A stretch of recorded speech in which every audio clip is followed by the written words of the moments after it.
एक जंगल था। जंगल में बहुत सी मछलियों से भरा एक तालाब था। एक बगुला वहाँ प्रतिदिन मछलियाँ खाने के लिए आया करता था, किंतु बूढ़ा हो जाने के कारण अब वो मछलियों को पकड़ नहीं पाता था। इस तरह भूख से व्याकुल बगुला दुखी रहने लगा। एक दिन तालाब के किनारे बैठा वो रो रहा था कि तभी एक केकड़ा वहाँ आ पहुँचा। उसने बगुले को निरंतर आंसू बहाते देखा तो पूछा, मामा, आज तुम पहले की तरह आनंद से भोजन नहीं कर रहे हो और आंसू क्यों बहा रहे हो? इसका क्या कारण है? बगुले ने कहा, मित्र, तुम ठीक कहते हो। मुझे मछलियों को भोजन बनाते बनाते अब विरक्ति हो गई है। आजकल मैं उपवास कर रहा हूँ, इसी से पास में आए मछलियों को भी नहीं पकड़ता। केकड़े ने ये सुनकर फिर पूछा, मामा, इस वैराग्य का कारण क्या है? बगुला बोला, मित्र, बात यह है कि मैंने इसी तालाब के किनारे जन्म लिया है। बचपन से यही रह रहा हूँ और यही मेरी उम्र गुजरी है। इस तालाब और तालाब वासियों से मेरा प्रेम है, किंतु मैंने सुना है कि अब बड़ा भयानक अकाल पड़ने वाला है। 12 वर्ष तक वर्षा नहीं होगी। केकड़ा बोला, किससे सुना है? बगुला बोला, एक ज्योतिषी से सुना है।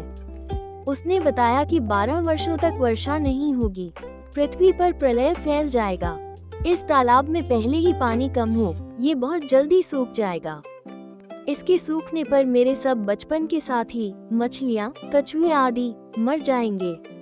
उनके वियोग की कल्पना से ही मैं इतना रो रहा हूँ और इसी कारण मैंने उपवास किया है। दूसरे जलाशयों के सब जीव जल भरने वाले बड़े बड़े तालाबों की ओर चले जा रहे हैं।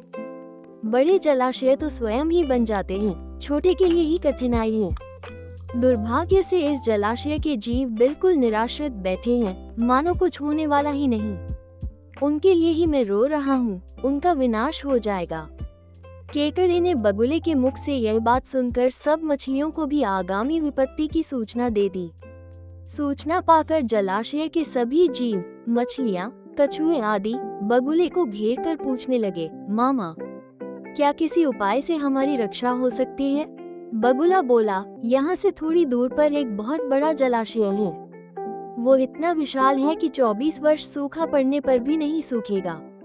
मैं तुम्हें वहाँ पहुँचा दूंगा। ये सुनकर सभी मछलियाँ, कछुए और अन्य जलजीव बगुले को भाई, मामा, चाचा पुकारते हुए चारों ओर से घेरने लगे और विनती करने लगे, पहले हमें ले चलो, पहले हमें ले चलो। तब बगुला बारी बारी से सबको अपनी चोंच में दबाकर जलाशय से कुछ दूर ले जाता और वहाँ एक शिला पर उन्हें पटक पटक कर मार देता था। दूसरे दिन फिर आकर वो नए शिकार को ले जाता।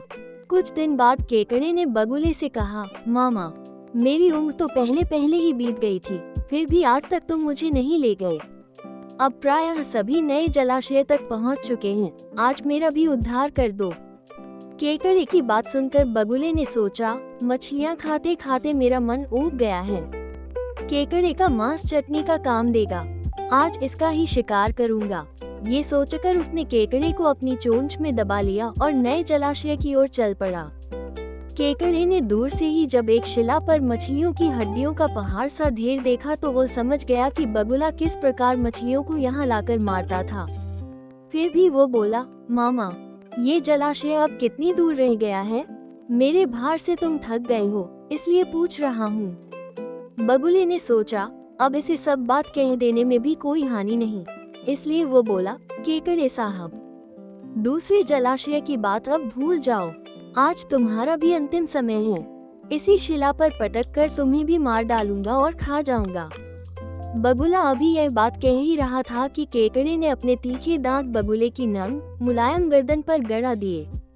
केकड़े ने शांत किंतु दृढ़ स्वर में कहा, मामा, यदि तुम मुझे हानि पहुंचाओगे तो मैं अपनी मजबूत पकड़ से तुम्हारी गर्दन जकड़ लूंगा और तुम उड़ भी नहीं पाओगे। इससे अच्छा है कि तुम मुझे सुरक्षित मेरे पुराने तालाब तक पहुंचा दो और प्रतिज्ञा करो कि फिर कभी उस तालाब के पास नहीं आओगे।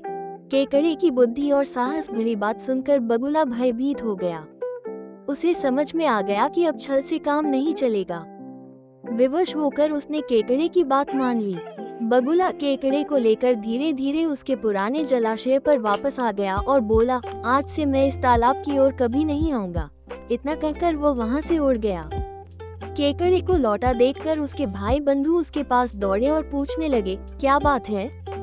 आज मामा साथ में क्यों नहीं आए? हम सब उनके साथ नए जलाशय पर जाने को तैयार बैठे थे। केकड़े ने मुस्कुराते हुए उत्तर दिया, मित्रों, वो बगुला धोखेबाज था। वो मछलियों को बहला फुसलाकर मार देता था, किंतु आज उसकी चाल असफल हो गई। फिर उसने सबको सावधान करते हुए कहा, अब चिंता की कोई बात नहीं है, हम सब यही सुरक्षित रहेंगे। पर किसी भी मीठी बात करने वाले पर बिना सोचे समझे विश्वास नहीं करना चाहिए। नैतिक शिक्षा, मीठी बातों में आकर तुरंत विश्वास नहीं करना चाहिए। बुद्धि और साहस से बड़ी मुसीबत टाली जा सकती है। संकट में घबराने की जगह समझदारी से सोचना चाहिए।